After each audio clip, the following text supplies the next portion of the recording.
Hello, you are listening to Deeply Curious. My name is Cody Jensen, and joining me in Tulsa, Oklahoma, in our guest home, is my wife, Sarah. Hello. And also our special guest, our pastor for 8 years, my boss for the same 8 years, and mentor and friend, Matt Nelson. Before we jump into who Matt is in the conversation, Deeply Curious is produced by Christian B. Schmidt and associate produced by Maddie Lane, Greg and Christy Jensen, Greg Stratton, with additional support from staff and crew members of the Jensen AV Club, with a special shout out to Sander, who just joined us as a staff member. Thank you. If you want to learn more how you can support the show and get access to exclusive content, head over to jensenav.club. Link to that is also in the description on YouTube or the show notes on your podcasting app. If you're wondering where the video is on YouTube, you're just listening to us now because we are on the road and don't want to set up all the cameras and the things. So Matt, like I said, was our pastor. Mm-hmm. He is also a husband to Lindsay and has 4 children and is the lead pastor of City Church. He's also the executive director of the Seed Network, which is a church planting network, and now author, speaker, and all-around great guy. Best intro I've ever had in my life. So we want to talk to Matt because he just wrote this book, and it's called The Beauty of the In-Between. And this is kind of your life thesis, I guess. And I think that when reading it, it's definitely written to somebody who is already a Christian, somebody who is following the teachings of Jesus. But as I was reading through it, I was just like, even just all of these life principles are universal. It doesn't matter what you believe is, spiritually at all. The life and metaphor of David's life is like so applicable to all of us. So I think to start, I would love for you to kind of just give us a synopsis of like what the book is about, and then kind of how you interpret each of those stages. Yeah, I think most people, when they write a book, they try to write it out of their expertise or their knowledge in a particular area. I jokingly say that I wrote this book out of my greatest struggle instead of my expertise, because it is universal. And even if you're not a follower of Jesus, I think you feel the struggle of, just continually chasing what's next, continually looking, thinking that what I need and what I'm looking for is right around the corner, right? So you end up in this lifestyle where you're at is never quite where you want to be, and it's always trying to get somewhere else. And I think that can steal every bit of joy from the moment. And so for me, it was really, I wrote it out of, how do I learn to love the right now? Not the tomorrow, not the next year, not the 10-year plan. But if you don't learn to love today, then, you get to where you're wanting to go, and it's just, you're never content. You live in a continual state of discontentment. And I think I've always fought that myself. And so I kind of wrote this out of my own story and some of the things that I've just discovered in that process. Yeah. The book is written taking the life story of David and breaking it down. So give us like those different seasons. Yeah, I think I took 3 scenarios from the life of David. He's a really complex character in Scripture, a lot of highs and lows, but we get a bigger picture of his life because there's so much content about it. And the first season of his life is really about obscurity. It's about solitude. It's there's nobody around, and everything that he's doing in a pasture season of his life is really just him and God. And I think it's in those moments of obscurity where you really learn who you are. I think the clearest reflection of you and your true identity is in when the lights are off and there's no accolades and there's no external stimulus there, And I think that's what you see deeply shapes him. And the second picture is what I call the cave. The cave moments of life are the moments that don't go according to plan. And those are inevitable parts of life. And it's honestly when you're going to experience deep brokenness in your life, when the 10-year plan doesn't happen, when the dream dies, when what you thought it was going to look like doesn't, when the marriage ends, when someone dies too soon, all these things that send us into a tailspin of what is life, what is faith, what is my future look like? And then the third place is the palace. And a lot of people, honestly, when they read this book, get the palace, they think the palace is going to be something different. It's not a place of perfection, but it's a place where, and if you've really embraced the obscurity and the solitude, and you've really taken in the cave and just processed that season of brokenness and time, the palace is about really walking and living in what I call a place of convergence, where, man, the past and your story and everything is converged together, and you're using it in a significant way in your life. And I think it's a place where you're at peace with who you are and where you're at, and you kind of stop the rat race, and you kind of stop the searching, and you stop the continual trying to get to the next place. Yeah. The pasture, the cave, and the palace. Right. And I think whenever I was reading it, I definitely resonated with pasture, and I feel like I'm in the cave, or transitioning into the cave, like somewhere around there. Just thinking about just turning 30, and then going through kind of a season of like existential crisis, and just like really feeling like questioning life in general, and just feeling like in those moments of, does anything matter? Does anything that I have done matter? Does anything that I ever choose to do like matter? And just feeling all of those feelings, and like really resonating with the whole cave like metaphor, and kind of like what he was going through, and how you laid that out. But I think that what I would love to talk about more, is the first part, just the pasture, because you touch on this a lot in the book, but just the pasture is something that nobody wants to think about or go through, and we're all in our American society, and maybe it's just the world at large, but in my American experience, we're all pushed and sold the idea of getting rich quick. All marketing and all of these like different things that are sold to us of like, if you do this, then you will finish. You will, like, if you join this race, you will eventually achieve the corner office, the house with the white picket fence, the 4 kids with the, all the things. It's like this picture, and we don't want to think about all of the process it takes to get there.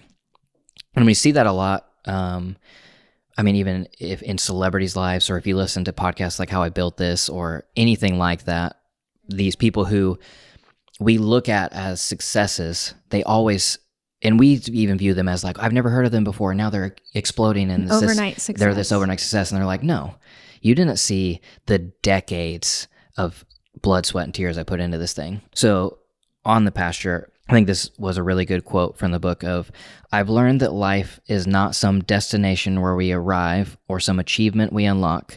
Life is the process, the slow, unpredictable, joyous, painful, mysterious process of living. What would you say led you to learning that? Yeah.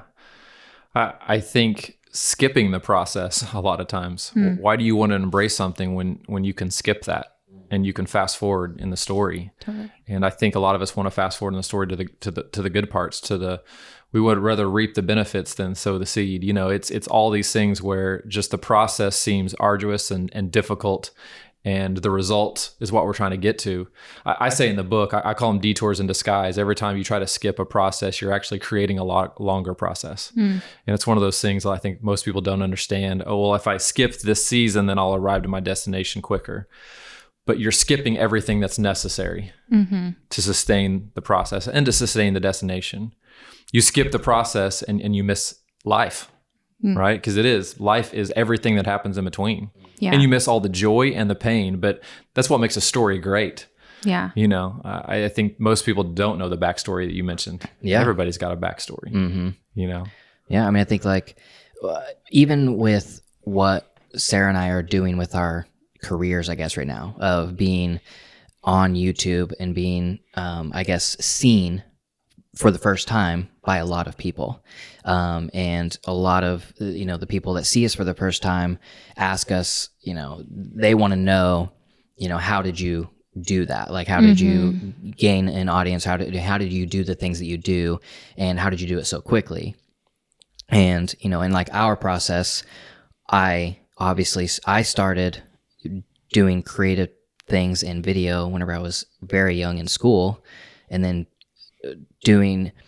becoming a artist in a church, a creative director, whatever I was, a designer, and senior year of high school, then moving 2 years later to Tulsa to help start City Church with you and the rest of the staff, and doing that for 8 years. Yeah. In a essentially obscurity, as far as the world is concerned. Right. I didn't feel obscure, but and I can verify that you made almost nothing money when you came. So yes, I was not making very much money, and just doing the things that I felt passionate about and learning, just learning everything, and also not looking for success in the traditional definition of success, which led me to have all of the abilities and mostly, I would say, the confidence to go out of that season of my life into the next, knowing that I'm capable, because I'm not trying to do something and learn how to do it at the same time. It's like I've done the learning and things and then stepping into it. Mm-hmm. This quote I would love for you to speak more about, of just remove all our external motivators and the ability to impress, compare, and receive praise, and we find who we really are. I guess just tell us more about how you think about that. Right. Yeah. And I mean, that question forms the base of your identity. Who you are is not who other people say you are. It's not what you accomplish or what you do, because all those things will always be in flux. Mm-hmm. They'll always go up and down. So, the clearest picture of who you are is when you remove all those things and you say, okay, can I be content with me? I think I quoted in the book, French philosopher Blaise Pascal, who said, all the unhappiness of men arises from one single fact: they can't sit quietly in their own room. Yeah. You can't be alone with who you are. And until you face yourself, I always tell everybody the hardest person you'll ever lead is yourself. Until you come face to face with that and you're content with that, you won't really know who you are. Because again, you go into the corporate world, you go into any kind of business, anywhere else you go, people will have differing opinions. Yeah, and it's the people who knew who they were going into that who can stay grounded in the midst of that. Yeah. And when you don't, you're going to rise and fall on circumstances or criticism or all the other things that are inevitable. Mm-hmm. Yeah. I mean, I think that that line really just wraps up kind of like one of my life soapboxes. It says it in one sentence, what I normally spend 20 minutes yelling about. But just like the external motivators and looking for praise, and mostly it's just caring about what other people think about you.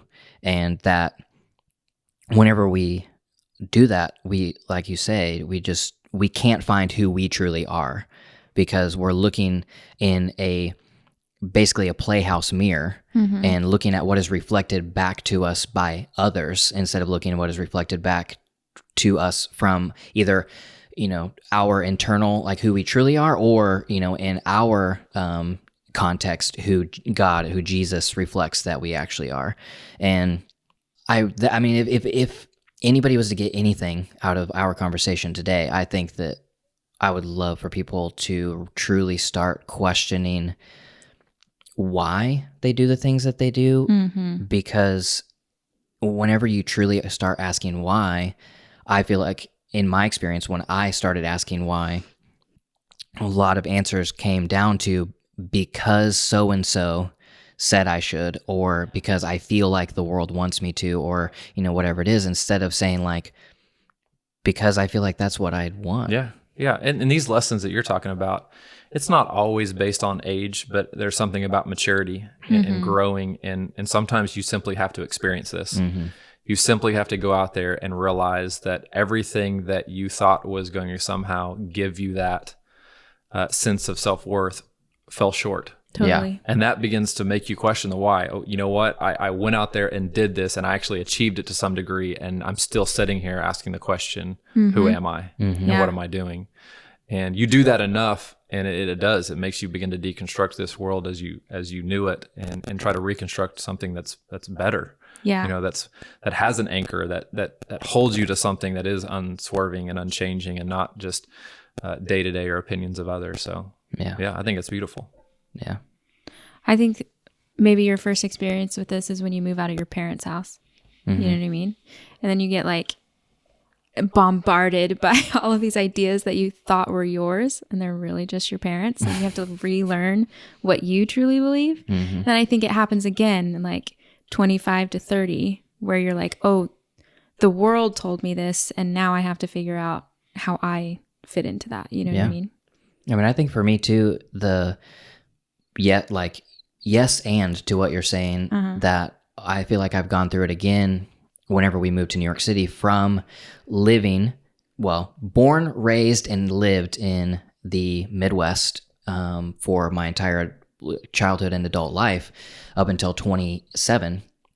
And New York made me start to question, okay, do I believe this because it's truth, or do I believe this because that is what was always told to me through the context of the Midwestern experience? Mm-hmm. And I've gone through a major deconstruction phase over the last 2 years of breaking down what I truly believe, especially within the context of my Christianity and in my relationship with Jesus, because just really starting to question what does the Bible say? What does Jesus specifically say? And then how does that relate to what I was taught growing up? What I was taught by just the culture of living in the Midwest? And most of the time coming out with different answers. Yeah. And I think that's necessary. This book actually, in particular, I'm personally passionate about helping people deconstruct. I think that's necessary, but also reconstructing. I think too many people deconstruct without reconstructing. Yeah. Deconstruction that's left there usually results in cynicism, right? Which to me is the opposite of joy in life. It's the cowardly way out, because anybody can be a cynic.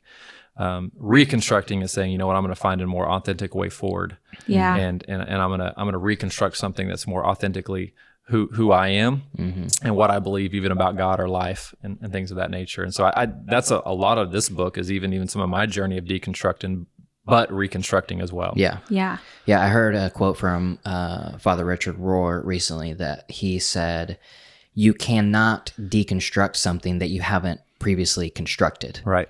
And if you begin to deconstruct before it's ever constructed, that's when it leads to cynicism. Versus being fully constructed and then able to start the deconstruction process. Then that, I can't believe I can't remember the word he used for basically leads you into freedom and enlightenment and things like that. Versus before, it does lead you into cynicism, just being critical, and which is easy to do. Oh, absolutely. But I agree with you completely that I don't want that in my life. No. Just whenever, just having, it's easy to be cynical, but I feel my life is so much brighter and freer and less anxiety ridden whenever I'm just let it go. Yeah. Well, there's a reason this book is entitled The Beauty of the In-Between. Yeah. Because you have to search out and find the beauty. And two people can see the same picture, and one find beauty and one find the opposite. Yeah. So I can experience the same thing or be seeing the same thing and find a totally different picture or outcome in that. And so I think part of it is realizing, man, brokenness is real. People betray you. You will be hurt. Those are inevitable parts of the world that we live in. But you can also find the beautiful moments of the in-between. Yeah. And some of the moments that I think some people discard or despise are actually beautiful. Yeah. And that's really what I've tried to embrace. I mean, here's a waiting season. Here's, I'm in an in-between. I'm not where I want to be. I can either despise it or I can actually love it. As a parent, I hear so many parents, I can't wait till my kids get this old. Well, I want to love right where my kids are at. Yeah. Because I want to find the beauty of my 4-year-old right now, which can be difficult sometimes. I don't want him just to get 12, because I love that he's 4. And so it's finding the beautiful moments in our life. That reminds me of a quote I read online. It was this mom, and her son was watching a ballet on TV, and she said, "Oh, what do you think of that ballet?" And he was like, "It's beautiful, but it's not for me." And it's just the idea of like recognizing that something is beautiful, but that it's You don't not have to something like you it. want forever. Yeah. Yeah. Like it Because I doesn't, think the quote was, "It's beautiful, but I don't like it." oh, maybe that's what it Yeah. is. Yeah. And it's just that idea of like, just because it's uncomfortable doesn't mean there's not something wonderful about it. Yeah. And I think if you really look back on your life, probably some of the most painful moments you've ever gone through, they breed the greatest, Totally. character traits, perseverance, patience, all the, I think these traits that honestly lead to joy and peace in life are produced in those moments. And it's easy to miss them. Yeah. Yeah, really. Yeah. On the subject of cynicism, that we were having a conversation about deconstructing and becoming a cynic with some friends recently, and we see a lot of people, especially around the 30 age group, like the 25 to 30, is that I think it's a natural thing to go through deconstruction. And like you mentioned, you either come out, a cynic, or you come out like with seeing the beauty in it all. And I think a lot of it stems from whether you're okay with not understanding. And a lot of people, whenever they go into cynicism, it's because they cannot understand. Right. And a quote that I heard recently that I just really encapsulates how I feel about it is, the limits of knowledge do not stop at the limits of human understanding. And I think that is where being a cynic, where you can avoid being a cynic, is being okay with like just because our understanding stops doesn't mean that knowledge stops. Absolutely. And, there are things that I cannot reconcile in the world, in faith, in God, and even who Jesus, was. Like, there's just things that it's like, if I'm just looking at it through the way I can understand, then I would be like, I can't do this. Like, I'm pushing it away. This is not for me. Right. But if I understand that knowledge is much greater than my understanding, then I'm okay with it. Yeah, absolutely. There's a whole section that I write about just the word mystery and how it wasn't a word in my vocabulary growing up, because even in my Christian circles of evangelical world, everything was black and white. Everything had an answer. Even if we didn't have an answer, we made it up on the spot. We put spiritual jargon to make it slide down easier. And so there was no mystery or faith. And yet I began to read on my own and discover my own understanding of God. And I realized this word mystery is spoken all throughout Scripture. And it's something too great to be known to us that sometimes is revealed to us and sometimes is not. And so we have to lean into this idea that there are things beyond us. And honestly, I think that opens us up to understanding beauty around us. Yeah. When we realize we're finite and we're limited, and we're okay with that. And I've come to grips with it. Yeah, I think it, like, understanding that you're a very small piece of the universe is like a really beautiful feeling. Right. Like, your problems aren't as big as they seem, and everyone else is feeling the exact same things that you are, and that's wonderful. Yeah. Yeah. It's just contentment. I mean, that is I feel like almost becoming a cliche, like these days, of just like, happiness is contentment, but that's because I think more people are finding truth.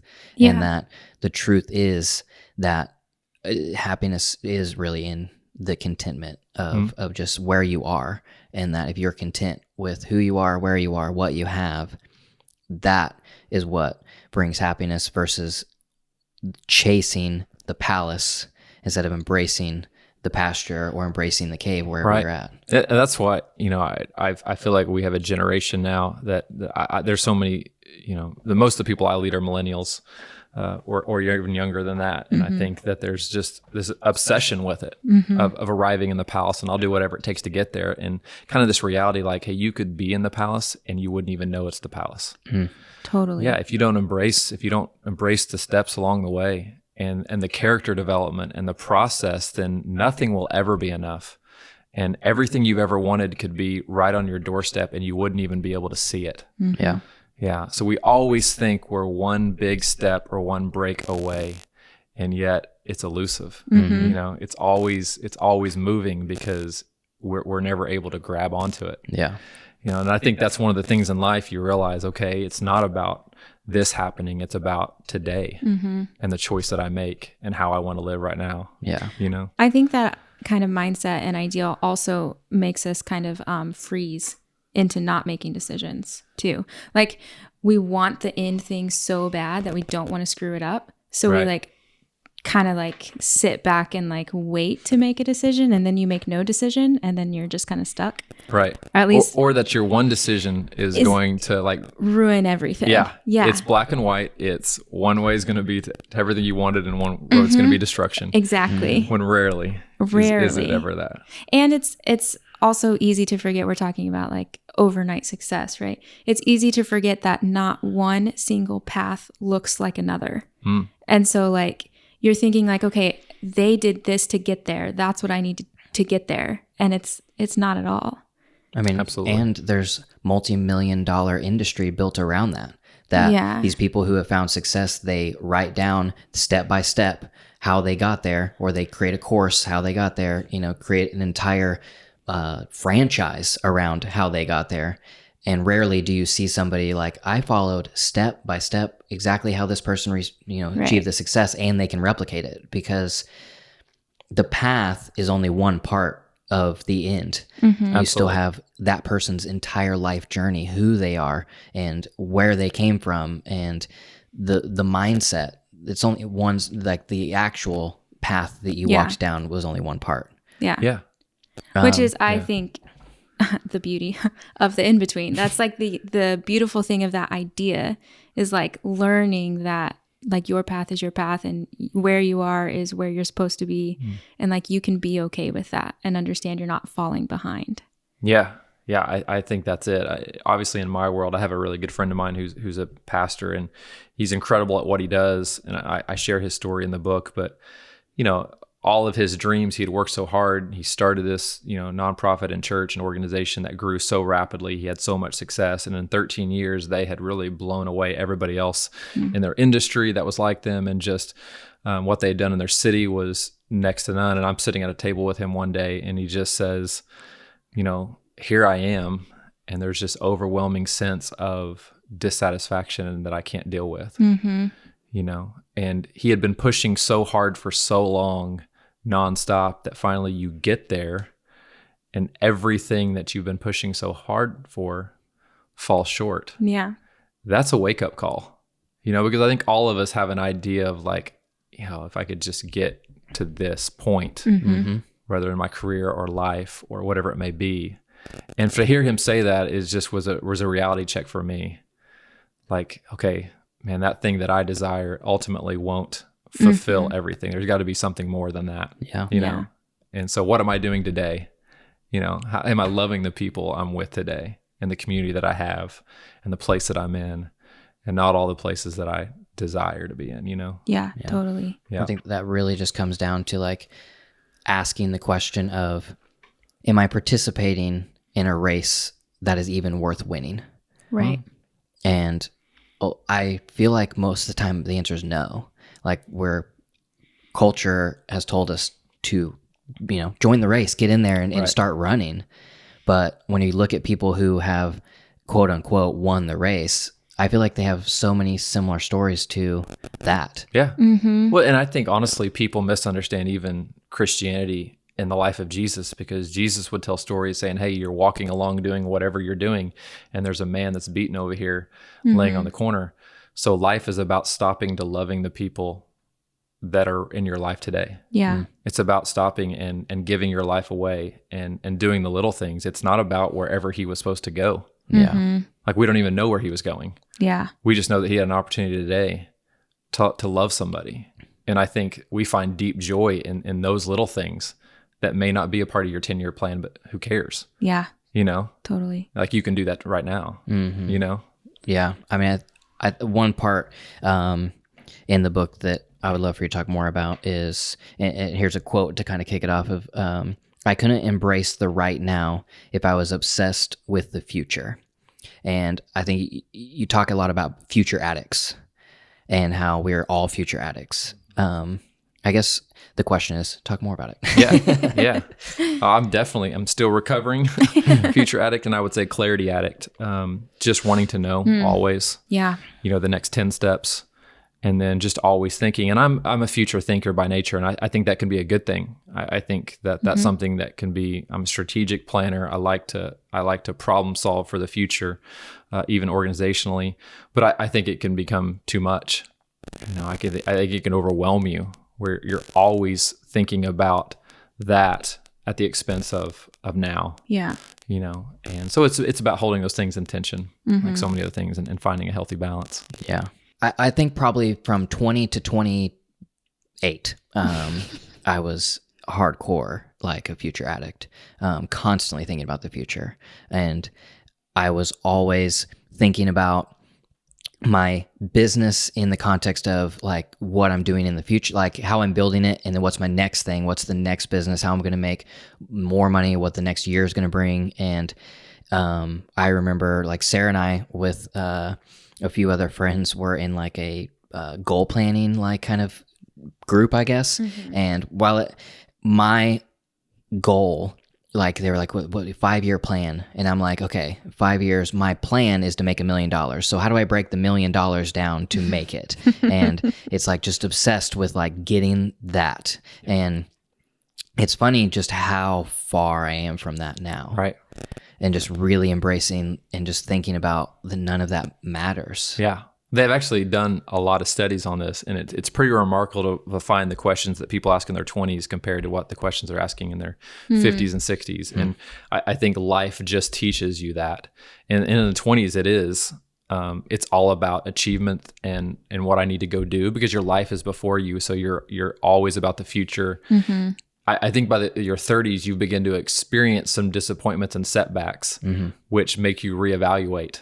Like, what is priority and what am I really going after? And then the questions you begin to ask as you get older are more about quality of life and legacy and things that matter, and less about just this desire to go out and do it all, and achieve anything. So I think some of it too is that we're sold that you have to make it by 26, 27. Yeah. And the people that are praised, the people that are lifted up on the pedestals, on the magazine covers, on the documentaries, everything, they have made it by 25. And the top 40 Billboard, artists are like, she's only 17. And we are sold this idea that if you haven't made it by 30, then you aren't going to. You are irrelevant. Yeah. Yeah. Yeah. And I think I mentioned this in the book. I actually feel my heart goes out when I see young people who achieve so much notoriety and fame at such a young age,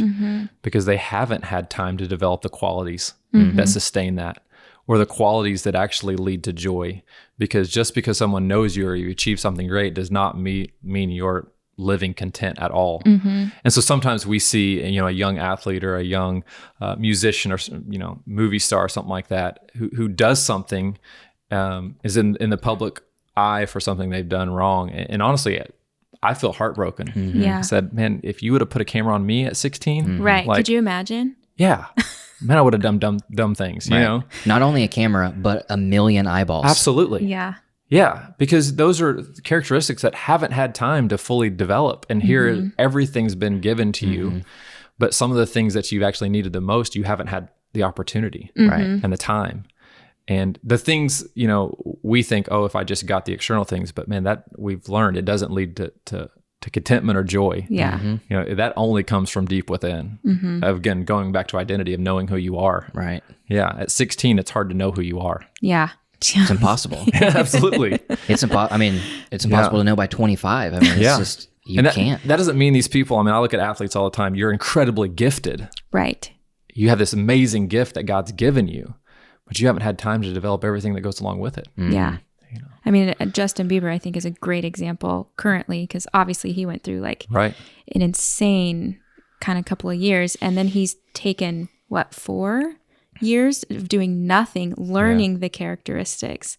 He's stepped away from the public because he had mentors around him who said okay, this is what you need. And so that's what he's done. Yeah. And I think it's very evident if you gain fame or whatever too soon. It's sad. It really is. Because you don't have the time to develop, nor does anybody give you the time to develop. And it's just, because everybody's trying to make a dollar off of you. everyone's trying to make a dollar. Right.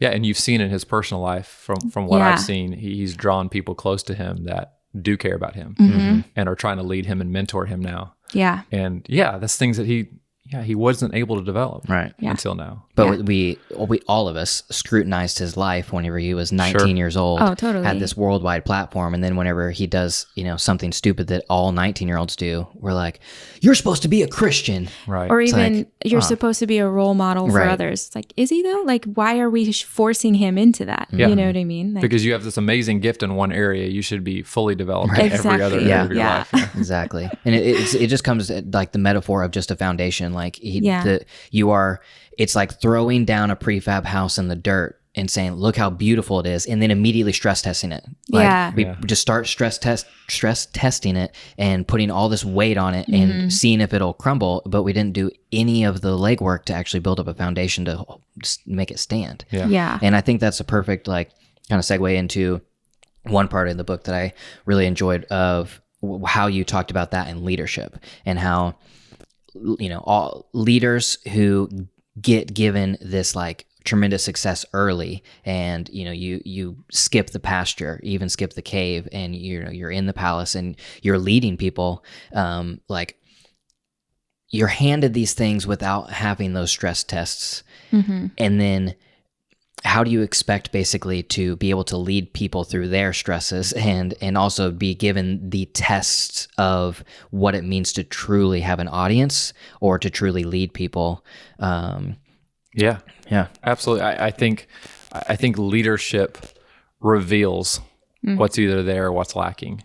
And I think so many people think when they step into notoriety, fame, leadership, in front of people, that somehow they'll develop or attain the characteristics that are necessary, but that's never been proven. It reveals what's there, what's lacking. And so I think what you see is people who have not embraced the process, who get put in places of leadership. It's amazing because I've shifted so much in my understanding of people that I follow. I used to follow people who maybe were the flashiest or had the best content or seemed to achieve the most. And I honestly, I'm at a place in my life where I'm drawn to people who have been through the cave and deep brokenness and have come out the other side with a deeper understanding of the beauty of God's creation and a love of life. And they learn how to rest more. And all the things that I think maybe are as flashy or as praised. But man, I realize those are the characteristics I really desire more than anything. Right. Yeah. I mean, it's definitely not flashy to be like, oh, we need to rest. I mean, you know what I mean? Like, it's not flashy, but it is the way to sustain life. And I think that's maybe my soapbox is rest. I don't think enough people know how to do it or even care about doing it. Like, there's a reason where culture is teaching us not to sleep and whatever, just fuel yourself with coffee. And you can only go so far. Absolutely. And your body can only go so far. And I just think that we need to learn how to rest. Well, I guarantee you cannot find the beauty of life or the in-between if you don't learn how to rest. Yeah. Yeah. Because it will always be about what's next and running and never stopping. Yeah.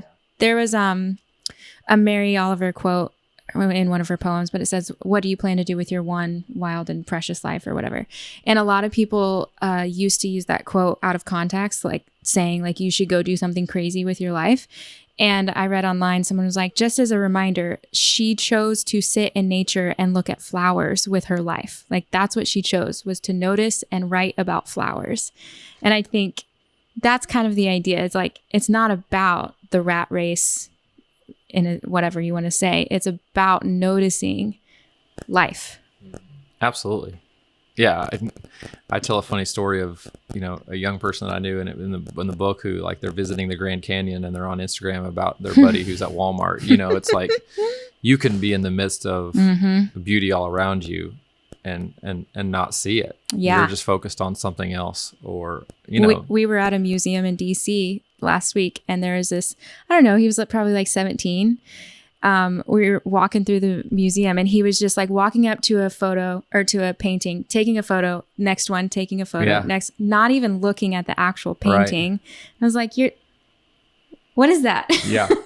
You want to stop him just for a second and say, hey, let me tell you what this is all about. Can you please just look at it? Right. Because this is better than your photo's going to be. Yeah, and also if you only want to see a photo, you don't need to be here You right just now. Google it. Yeah. It was also funny. I think it was in that we were also in DC. My dad was looking. We were like looking at this FBI exhibit, and there was this bombed out car. Yeah. And we were sitting there looking at it. My dad was standing next to us watching a video, like kind of explaining what it was about. And then when the video was done, I was like, well, look inside there. And he was like, I saw it. And I was like, you saw inside? He's like, oh, I saw it on the video. Like, well, if you step 2 steps to the right, you will see it in real life. You see the actual car. That's funny. But it's true. Just like Yeah. not. Yeah. We're just so in our phones that we don't notice the real things around us. I think that here's a quote like from the book that I think it was really good about the leaders. And a leader who is not broken, who has not fully embraced God's process, will ultimately sell out when pressure is applied. They will begin believing that partial obedience is the same as complete obedience. They will allow their pride and the idols occupying the throne of their hearts to ultimately win out. And I think that's just something to really let like sink in, of that when regardless if it's a leadership position or if it's just finding success with an audience or finding success in general, if you get there and you haven't been broken before you get there, that you do truly like think like this partial obedience in your life, it means the same thing as fully like embracing and fully being obedient. And I think the line of they will allow their pride and the idols occupying the throne of their hearts to ultimately win out. And I mean, there's so many examples of, public figures, political leaders, who have these obvious pride and obvious idols in their heart that is dictating how they are leading, how they are going about using their influence versus using their influence to showcase their brokenness. And I feel like the people who, and we also, for some reason, are drawn to them, like the world at large, like are drawn to those leaders versus people who are truly broken and humble people. Well, I think it reminds me of the idea of don't meet your heroes, because they'll disappoint you. Mm-hmm. And I've always subscribed to the idea that you should meet your heroes to learn that they're just human beings like everybody else. I think this is kind of it too, like as leaders, as influencers, as whatever, like if you can embrace the fact that you are imperfect and broken and that everybody else is imperfect and broken, then vulnerability and like real authenticity has a chance to shine. Yeah. I love that perspective. Yeah. I think there's a lot of people that go into that thinking that, the people that I love and respect the most, there is this kind of, you see them from a veiled perspective and you don't see their whole life. And then when you do see, you go behind the scenes and you peek behind the curtain, you don't always like what you see. In the book, it's a leadership lesson between David and Saul, and two very gifted leaders that had very different outcomes in the Bible. And I do talk about that. Just the difference between the two is when, Saul was obsessed with his position and arriving at a certain place, and whatever it took to get there, he was willing to do, whether he had to compromise his own values and beliefs or obedience to God. David willingly took the longer route because the goal was not just arriving to the palace, but it was how. And I think that's significant. He added actually, at least we know, 15 years to his journey. I mean, how many of us would say, hey, you know what? I want to add 15 years, on the run. You say 15 minutes? Yeah, that's right. Yeah. We wouldn't give it 15 minutes. I think that's so significant. Yeah. I think that's one thing that set him apart as a leader is, in God's economy and God's way of promotion, God was not just looking for the most talented. Talented people are everywhere. Broken people are hard to find. Yeah. People who have gone through deep brokenness, living fully surrendered and saying, man, there's nothing in me that's not fully yours. And I think that's what made David different.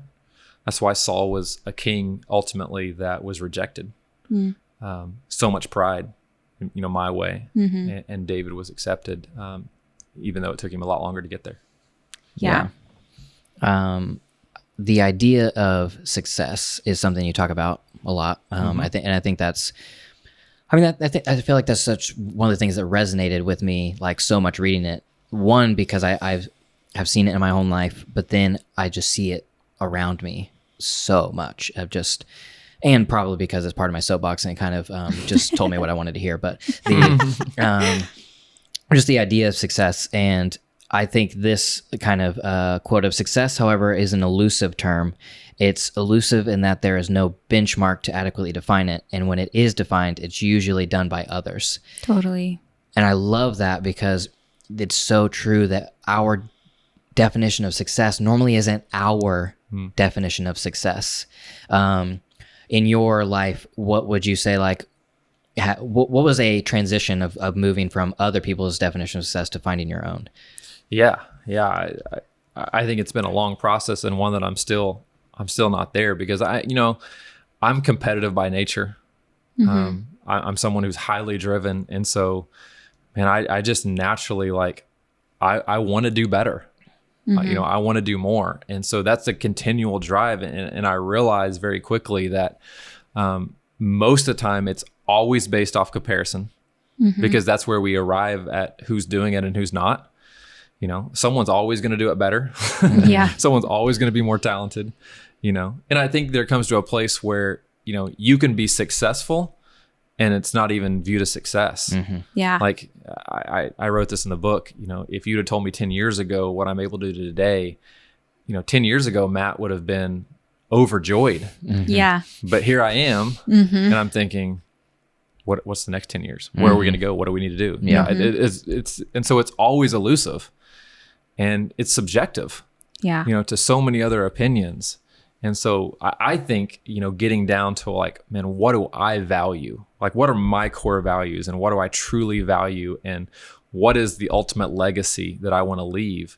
And then basing success off of those things, and not the opinions of others, or not trying to outdo somebody else, but also finding my unique contribution, instead of being, trying to repeat what someone else is doing. Like, man, what am I supposed to do? Yeah. That reminded me of just like a couple years ago when we were very first starting YouTube. We were consistently getting 250 views per video. And I was always really happy when I would see 250 views. I'd be like, well, oh, great, that video did 250. And then something happened and 2 videos got 1,000 views. And then I was always disappointed with less than 1,000. Right. For months. Yeah. I was perfectly happy with 250. It increases 4 times the rate. Right. Twice. And then I'm like, oh man, it only got 900. And like, that's still so many more than just last week. But I was already disappointed that it didn't reach the new benchmark. Yeah. You got that one little hit of joy for a split second when you got 1,000, and then it was gone. Yeah. And then automatically you transition into what's next. You know? And I think that's, especially in our industry, is the danger of these new media jobs is that you are given instantaneous, finite data that you can scrutinize over day in, day out, and constantly have new benchmarks to meet.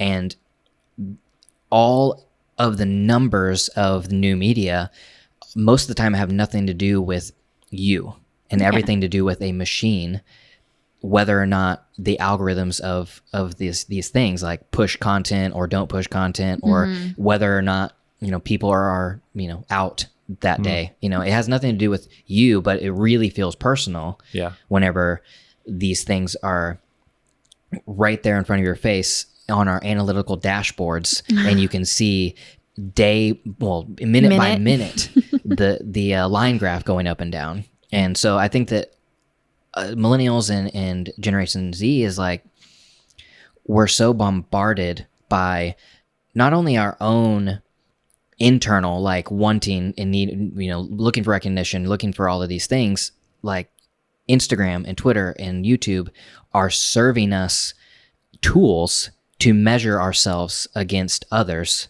that give us daily anxieties and daily, I guess, failures of what we think is success. Yeah. And it's just, that it's dangerous. Yeah. It breeding this, again, said this several times in this conversation, but breeding a deep-seated discontentment that now we're trying to figure out what to do with and why it's here. Yeah. It's because everything around us tells us that it's not enough, and it's so like ingrained and hardwired now into everything that we see that it's just so natural. And I realize it's every industry, no matter what you do. Yeah. I could be in a group of pastors right here and they would be telling you that they love seeing other churches succeed. And at the same time, they're comparing, what are you doing? What am I doing? I'm not enough. You run more than I do. It's just, it doesn't matter what industry you're in. Yeah. There's always a tendency to look around you and then define success by your peers or those you follow or those who you aspire to be. Yeah. How, I mean, it's not a quick answer, but how do we break that cycle? Yeah. I honestly, I don't think it's easy.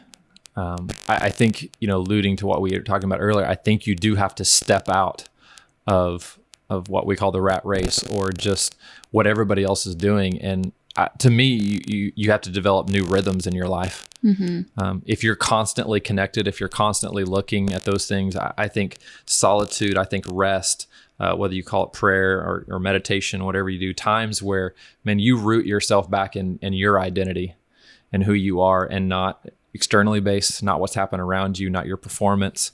I think, man, the people you surround yourself with is something else that grounds you, and real, genuine community with other people who love you, not for what you do or not what you give them, but for who you are. I think all of those things ground you back into that, hey, this is who I am and not, again, what I do or how I perform. Yeah. Those are all, and there's more than that, but those are a few that help me. I think self-awareness, like we talk about all the time, like reflection and self-awareness are just like so key. Because if you aren't capable of even asking yourself, like, what are my values or why am I doing what I'm doing? Like, you're never going to understand anything. And like so many of us are so in the systems that, we're just thrown in that we don't even stop and realize we're not asking those questions. Like, we're literally just going along. And so I think that's where like rest and solitude and reflection come in, because if you don't do that, you'll never even think to ask the questions. Yeah. I think that the really good examples we just recently were given of that is David Letterman's new show on Netflix, the interview show. My next guest needs no introduction. He talks to Howard Stern, and both David Letterman and Howard Stern talk about how, because they were in this cycle of daily, David Letterman had to do this show 5 days a week, and Howard Stern had to do a show like 7 days a week.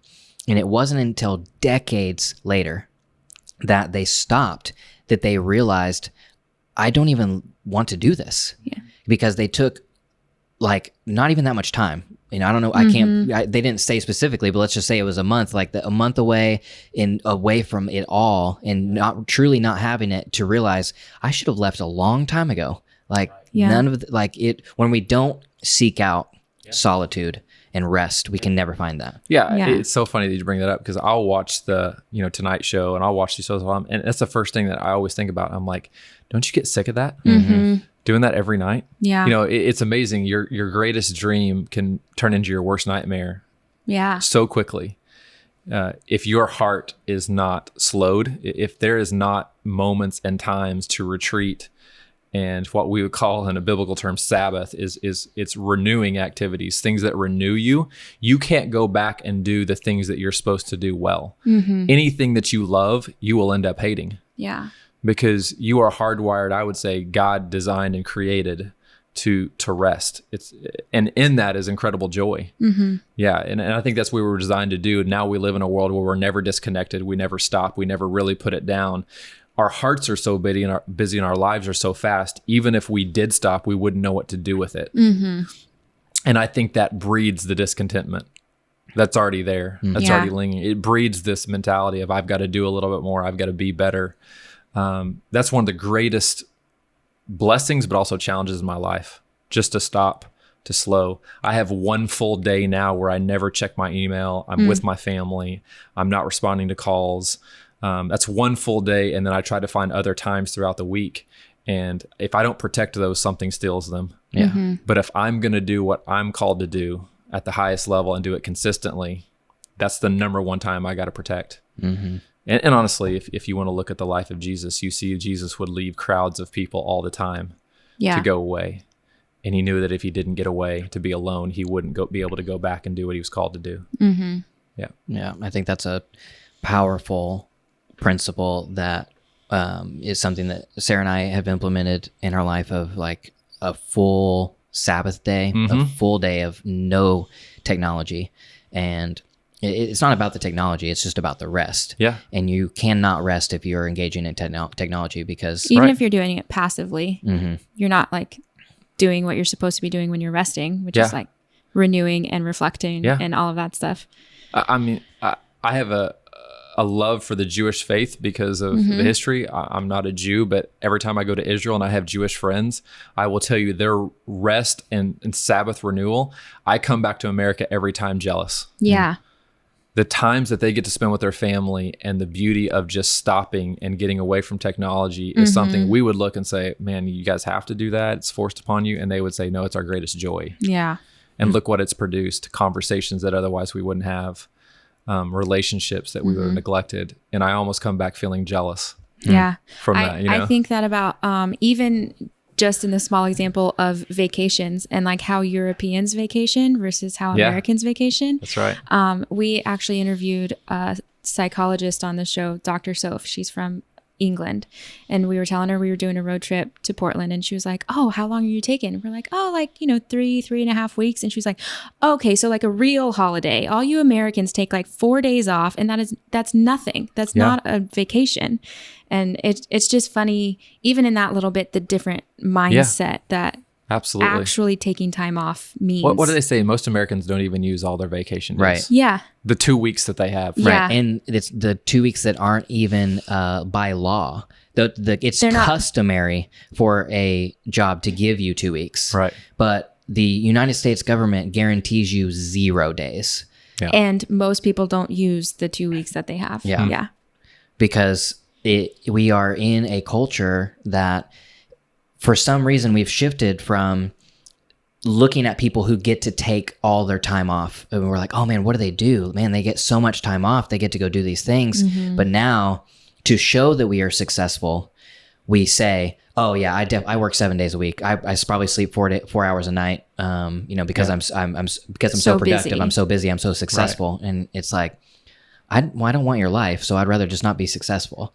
Absolutely. Yeah, I don't want to follow that person. Yeah. Yeah. At all. If you told me that immediately, I probably would check out on everything else you have to say. Yeah, exactly. Yeah, it's impossible not to get totally consumed with that lifestyle and trying to produce. Yeah, and that's one thing that I think is hard to find is, we could go through dozens of names of people in the business world, whatever, online, and just success gurus that everybody kind of gets behind and follows and looks for motivation. But most of their lives are lives that I do not want to emulate. Right. And I wish I would love for there to be people in that sphere that we can look to of like, that's the life I want to emulate. Yeah. And there are people who are truly displaying rest and displaying community and displaying valuing, protecting family time, and also have a successful career. Yeah. And I had this conversation the other day because I grew up in a house with a dad who built a Fortune 500 company that really changed the landscape of financial banking industry in the 90s. And I can't remember him ever missing a baseball game of mine. Yeah. And I asked him that the other day. I was like, how in the world did you do that?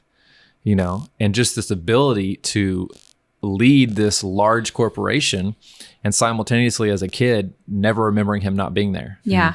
And I look back and I'm like, man, I just didn't realize, I do now, Yeah. how big that was. Like, And he'd probably tell you today the thing that he's never been good at is having hobbies and leisurely activities. Like he needs things to help him relax, but man, he just valued that. And so having boundaries, and it's not about not working hard, because he's one of the hardest workers I've ever known. Yeah.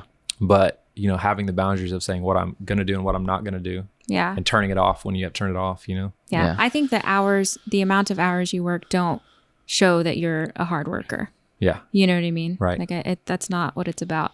Like you impress me so much more whenever you say, I work 4 days a week and I'm able to do all the things I want to do. And like, yeah, that's like, wow. Amazing.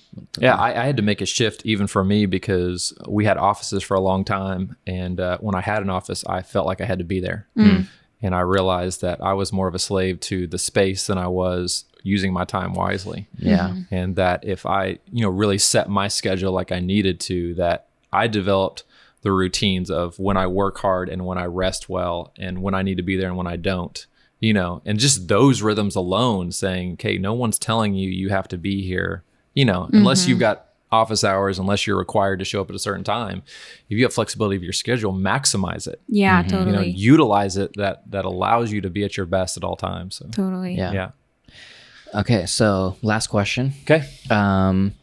How has being the world famous titty pastor impacted your career?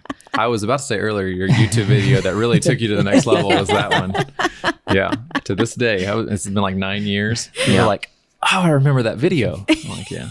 For those who are unaware, well, let's get this viral again. That's right. My very first viral video before we did any sort of YouTube stuff was just a clip that I pulled from one of our church services where Pastor Matt had just a little tongue twister flub.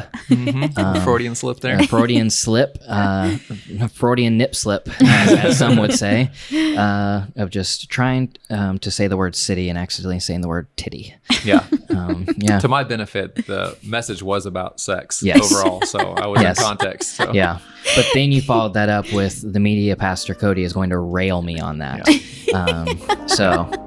If I don't really have time to go into all the background, but if you study the background of ancient Corinth, it was a titty excuse me, yeah, sexual elephant. It was a city. Oh man, Cody, our media guy, is gonna rail me on that. You live and you learn, which I think we could fall in that with another quote from your book of not everyone can identify with your success, but everyone can identify with our struggle. Absolutely. So, sometimes we have to look back at our failures so people can identify with us, because we know it's very easy to look at Pastor Matt's successes and all the things he's doing right. But, so it's great to be able to identify with at least one failure. Yep, for sure. The book is called The Beauty of the In-Between. You can get it on Amazon right now, and the link will also be in the show notes in the description. Is there anything that you would like to, a message or something that you would like to get out regarding it? Yeah, I think overall is, find the beauty of where you're situated right now. And if you look hard enough, it's there. And I think it's so hard when we're looking other places. But, man, when you find that, it's amazing how life changes. So yeah. I want to encourage you in that. Cool. Awesome. Well, thank you guys for listening to Deeply Curious again. That is The Beauty of the In-Between by Matthew Nelson, on the Amazon, the official author name, Matthew Nelson. Beauty of the In-Between, get it now at Amazon.com. Link is in the show notes in the description. Also, thank you to all of our members of the Jensen AV Club. If you want deeper access, exclusive content to what we're doing here at Deeply Curious, you can check that out by going to jensenav.club. Thank you guys for listening, and we'll see you next week. Bye.